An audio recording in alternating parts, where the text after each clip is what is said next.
In a quiet suburban town in Japan, the Sato family appeared to live a life of calm routine and gentle harmony. Kenji Sato, a 42-year-old salaryman, was respected in his workplace for his diligence and precision. Every morning, he left for work promptly, briefcase in hand, greeting the same neighbors with polite bows. His wife Emiko devoted much of her time to her career and social engagements, often leaving the home early and returning late. Their teenage daughter Eiko was seen by neighbors and friends as the ideal student, polite, intelligent, and seemingly well behaved. From the outside, it seemed like the perfect family, the kind of household that could fill magazines with flattering photographs and glowing descriptions. Yet appearances can be deceiving. Behind the polished smiles and courteous gestures, subtle tensions simmered, unnoticed by the community. Kenji, though outwardly composed, carried a quiet dissatisfaction. He had devoted his life to providing for his family, believing that material stability could ensure happiness. Yet, as the years passed, he felt a growing emptiness, a longing that he could neither name nor satisfy. Emiko, absorbed in her own ambitions, offered little emotional connection, leaving Kenji to navigate his inner turmoil alone. This emotional void, combined with a deep attachment to Eiko, began to shape a relationship that crossed invisible and dangerous boundaries. Eiko, at 16, was in the turbulent stage of adolescence, where independence clashed with dependency, and curiosity often led to risky choices. Her mother's frequent absence created a sense of solitude that Eiko filled with an unusual closeness to her father. At first, their bond seemed ordinary: shared meals, walks in the quiet streets, and conversations about school. But over time, Kenji found himself paying more attention to Eiko than to anyone else. Her presence became a source of comfort and obsession. He noticed every change in her mood, every hesitation, and every secret smile. For Eiko, the attention was both flattering and confusing. She felt isolated from peers and parents alike, and her father's focused concern gave her a sense of importance she could not find elsewhere. Subtle changes began to appear in their daily lives. Eiko became increasingly secretive about her activities outside school. She would spend hours in her room, the glow of her phone illuminating her face as she whispered into the dark. Her expressions, once open and cheerful, turned guarded. Kenji noticed, but instead of stepping back, he felt an almost magnetic pull toward her, a desire to maintain control over this fragile, private connection. Friends and neighbors began to comment on Eiko's distant demeanor, attributing it to normal teenage moodiness, never suspecting the dangerous undercurrent. The town itself remained oblivious to the storm brewing inside the Sato household. Kenji continued to maintain the image of a responsible, devoted father. He accompanied Eiko to school events, praised her academic achievements, and occasionally brought home small treats, reinforcing the illusion of a normal, loving relationship. Yet, every gesture carried with it a hidden intensity, a silent tension that neither Kenji nor Eiko could articulate. At night, when the house was still, and the hum of the city faded, the two of them were left alone with their thoughts and desires. The line between protection and obsession blurred, and each passing day drew them deeper into a secret world they could neither fully understand nor escape. As neighbors went about their routines, unaware of the invisible web of secrecy and tension, the stage was quietly being set for a chain of events that would shatter the community. The perfect family image, maintained with careful precision, concealed a darkness that would grow impossible to contain. In this calm suburban town, behind polite smiles and well-tended gardens, danger lurked in the most unexpected place: the home itself, and within it, a father and daughter bound together by a secret that could not remain hidden forever. The seeds of obsession, control, and forbidden attachment had been planted, quietly taking root in the Sato household, and no one could have imagined the tragedy that awaited. As weeks passed, the bond between Kenji and Eiko began to shift in ways that were subtle but undeniable. What had once been a simple father-daughter closeness started to take on a weightier, almost secretive tone. Kenji found himself increasingly preoccupied with Eiko's presence, thinking about her even when he was at work. Every message she sent, Every small note she left drew his attention. For Eiko, the attention was intoxicating, a mix of comfort and confusion that made her feel simultaneously powerful and vulnerable. Their interactions were no longer merely familial, they carried an emotional intensity that neither could openly acknowledge. At school, Eiko's behavior began to change. Teachers noticed that she was quieter than usual, often staring blankly at her textbooks or drifting off during lectures. Friends remarked on her sudden mood swings, the sharp contrast between her laughter one day and her distant silence the next. She began withdrawing from extracurricular activities and social gatherings, claiming fatigue or headaches as excuses. Her peers, unaware of the true source of her stress, attributed it to the normal pressures of teenage life. But beneath her composed exterior, Eiko was struggling with feelings she could neither name nor escape. The private world she shared with her father had become her refuge and her prison all at once. At home, Kenji's focus on Eiko grew more consuming. He found himself lingering in her presence, watching her with a mix of fascination and fear. He worried constantly that someone might discover what was happening between them. Yet he could not stop himself from seeking out her attention, interpreting every glance or gesture as proof of an unspoken bond. Eiko, in turn, began to mirror his intensity. She sought his approval in ways that went beyond normal adolescence, craving his attention and fearing his disapproval. Every interaction was charged with unspoken tension, and the boundaries that should have protected them both began to erode. The house, once a place of ordinary domestic routine, became a stage for secrecy and emotional manipulation. Kenji would invent small errands or late-night work commitments to create opportunities to be alone with Eiko. She, in turn, would fabricate stories about friends or schoolwork to justify her own solitude. The two moved in a delicate, dangerous dance, aware that a single misstep could expose their secret. The tension between desire and guilt grew with each passing day, creating an atmosphere that was both thrilling and suffocating. Outside observers, neighbors, co-workers, even family friends, continued to see only the outwardly normal family. Kenji maintained his appearance as a caring father, attending school meetings and participating in neighborhood events with polite attentiveness. Eiko smiled and laughed when others were around, masking the emotional turmoil that gnawed at her.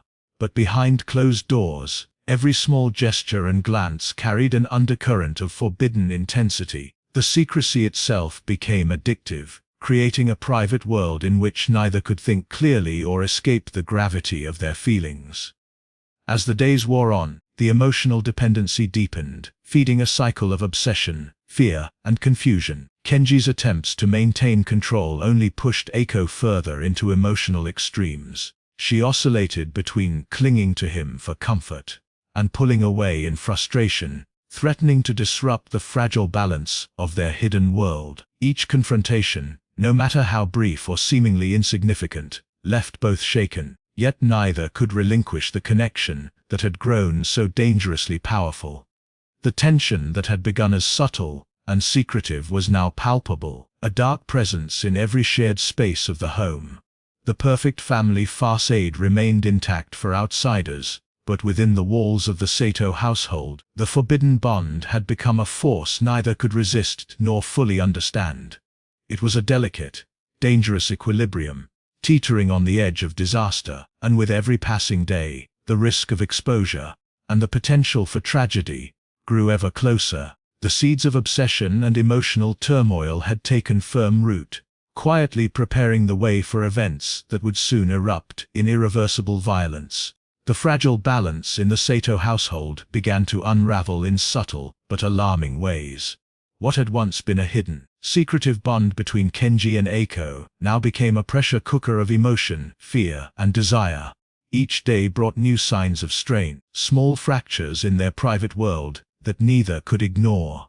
Kenji's obsession with maintaining control over the situation grew stronger, and Eiko's desire for independence became more pronounced. The clash of these forces set the stage for inevitable confrontation. Eiko had begun testing boundaries in ways that alarmed Kenji. She stayed out later than usual, invented excuses to avoid spending time with her father, and demanded more personal space.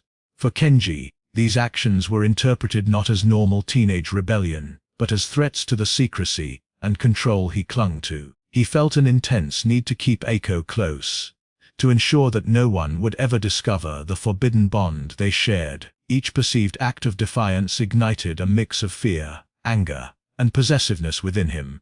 The tension between them intensified behind closed doors. Kenji became hyper-aware of every movement Eiko made, every glance she cast in his direction. He scrutinized her interactions with classmates, teachers, and friends, convinced that any small slip could expose the truth. Eiko, on her part, oscillated between frustration and attachment, unsure how to reconcile the emotional dependency she felt toward her father with the growing sense that their connection was unhealthy. Each encounter became a battle of control, with neither willing to fully surrender. Emotional arguments, though unspoken, filled the air. Silence became heavy with accusation, every gesture loaded with meaning. Eiko's subtle refusals to comply with Kenji's expectations created an undercurrent of tension that could erupt at any moment. Kenji, already consumed by fear of exposure, found his patience fraying. The private world they had built, once a sanctuary, had begun to feel like a trap, constricting and dangerous. Meanwhile, life outside the home continued, oblivious to the storm brewing within. Neighbors still waved politely in the streets, co-workers commented on Kenji's tired expression, and teachers remarked on Eiko's quiet demeanor. Yet none could see the intensity of the emotional struggle occurring behind closed doors. The ordinary rhythm of daily life made the secrecy feel even more suffocating, creating a stark contrast between appearance and reality. The psychological pressure on both Kenji and Eiko began to manifest in alarming ways. Kenji experienced frequent bouts of anxiety and sleepless nights, haunted by the fear that someone would discover the truth. He meticulously planned interactions, calculated responses, and rehearsed excuses in his mind. Eiko, increasingly aware of her father's controlling tendencies, started to feel trapped, her thoughts increasingly consumed by fear, anger, and confusion. The dynamic that had once seemed manageable now teetered on the brink of disaster, and both were powerless to stop the momentum they had created. The danger escalated as each of them pushed against the invisible boundaries of their relationship. Eiko's threats to distance herself were met with Kenji's attempts to assert control, creating a cycle of tension that grew more volatile with every encounter. Their interactions became unpredictable and intense, each small argument carrying the potential for irreversible consequences. The emotional dependency, obsession, and fear of exposure combined into a psychological pressure cooker that neither could escape. In the quiet of the house, the storm of emotion and secrecy grew unbearable. The once hidden relationship had begun to demand a reckoning, and the weight of guilt, fear, and desire pressed on both of them relentlessly. The cracks in their secret world widened, signaling the approach of a catastrophic turning point. Every glance, every hesitation, every subtle act of defiance or control set the stage for a confrontation that would shatter the illusion of normalcy forever. The tension had reached a point where the next step, however unforeseen, could no longer be avoided, and the Sato household teetered on the edge of a tragedy that would leave no one untouched.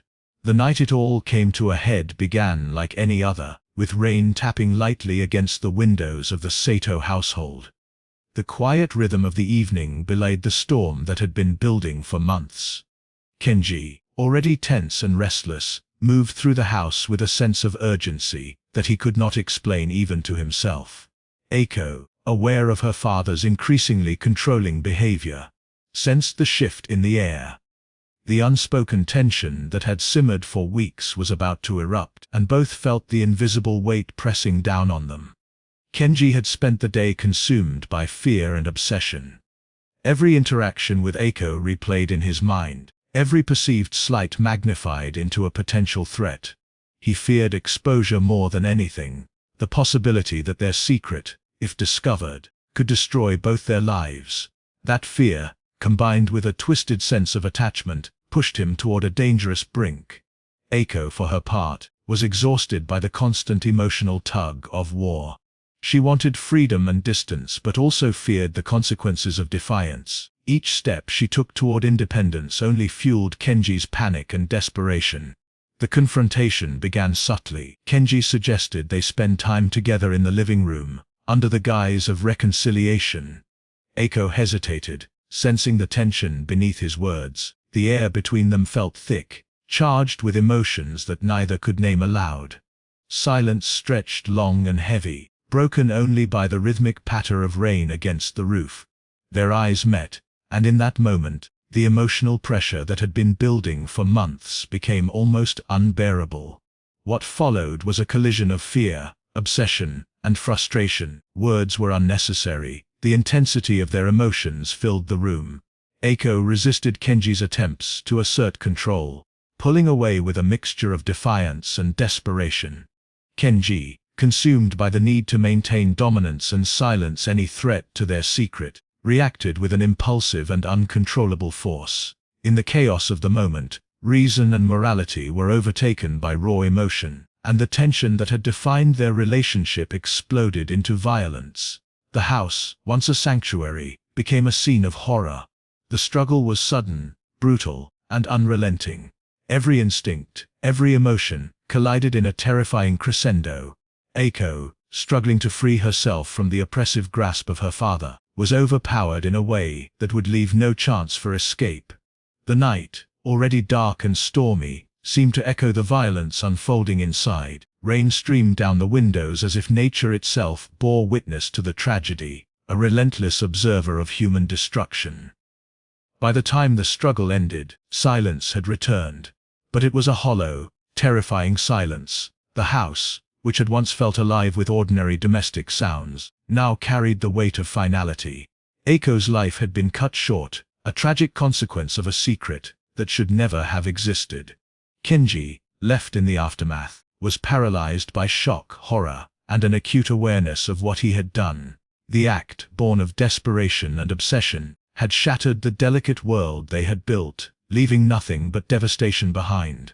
Outside, the storm began to subside, but the darkness inside the Sato household remained. The crime, sudden and violent, had left an indelible mark. No warning, no argument, no hesitation could undo the irreversible.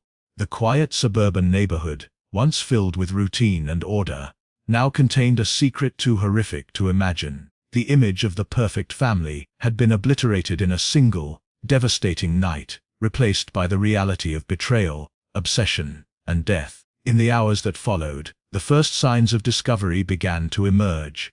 Emiko's return home, neighbors noticing unusual stillness, and the inevitable involvement of authorities would soon unravel the terrifying truth. The storm outside mirrored the chaos within, a dark prelude to the revelation that would shake the community to its core.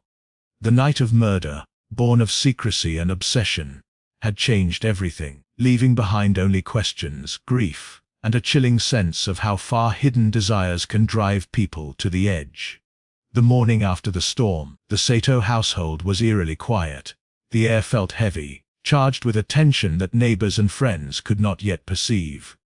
Emiko returned home, her routine disrupted by an instinctive unease she could not explain.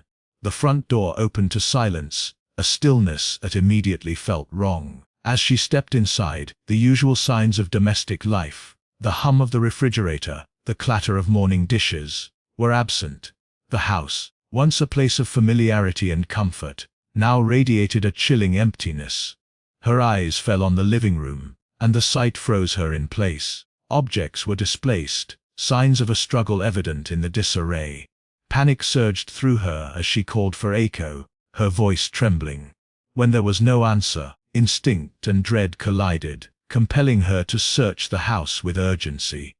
The discovery of her daughter's lifeless body shattered her world in an instant. The vibrant, intelligent girl she had raised, the one full of laughter and dreams, was gone. The reality of the violence and betrayal was almost too much to comprehend. Police arrived shortly afterward, their presence adding a grim official weight to the horror. They cordoned off the house, examining every detail with methodical precision. evidence quickly pointed to a shocking truth. Kenji, the father who had always seemed devoted and reliable, had killed his own daughter. The investigation revealed layers of secrecy, obsession, and illicit attachment, exposing a darkness that had remained hidden behind the Sato family's polished exterior. Neighbors and friends were stunned, struggling to reconcile the image of a loving father with the monstrous act he had committed. As details emerged, the full extent of the secret relationship between Kenji and Eiko became apparent. Letters, messages, and hidden journals painted a picture of a bond that had shifted from ordinary affection into something dangerous and forbidden. Experts called to assess the case described patterns of obsession, emotional manipulation, and escalating psychological tension that had created the conditions for tragedy. The community, already reeling from shock, was forced to confront uncomfortable questions about trust, secrecy, and the hidden dynamics that can exist within families. Kenji's arrest was swift. His life, once structured and orderly, collapsed under the weight of his actions. In custody, he appeared both detached and consumed by guilt, a man who had allowed fear and obsession to override reason, morality, and love. The court proceedings that followed revealed chilling details of the emotional struggles, the escalating tensions, and the fateful night that had ended Eiko's life. The trial captivated the nation, not only for the crime itself but for the disturbing psychological forces that had driven a father to destroy his own child. The impact on the neighborhood and wider community was profound. Families who had once admired the Satos now viewed them with suspicion and unease. Teachers, friends, and neighbors struggled to process how someone so seemingly ordinary could commit such a shocking act. Conversations that had once been casual and light-hearted now carried a shadow of fear and contemplation, as people reflected on the hidden complexities that can exist behind closed doors. The tragedy left a lingering sense of vulnerability and disbelief, a reminder that appearances can be dangerously deceptive. In the aftermath, questions persisted. How could love and obsession intertwine so destructively? How had a secret bond gone unnoticed for so long? And what lessons could be learned from the catastrophe that had struck the Sato family?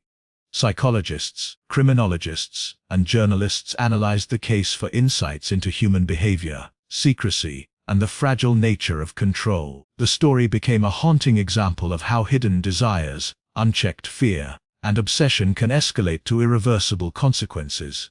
Years later, the memory of Eiko, and the crimes that had ended her life, continued to haunt those who had been touched by the tragedy. The Sato family name became synonymous with the devastating intersection of secrecy, obsession, and violence. Kenji's actions, driven by fear, control, and a forbidden attachment, served as a chilling reminder of how darkness can lurk beneath the most ordinary surfaces.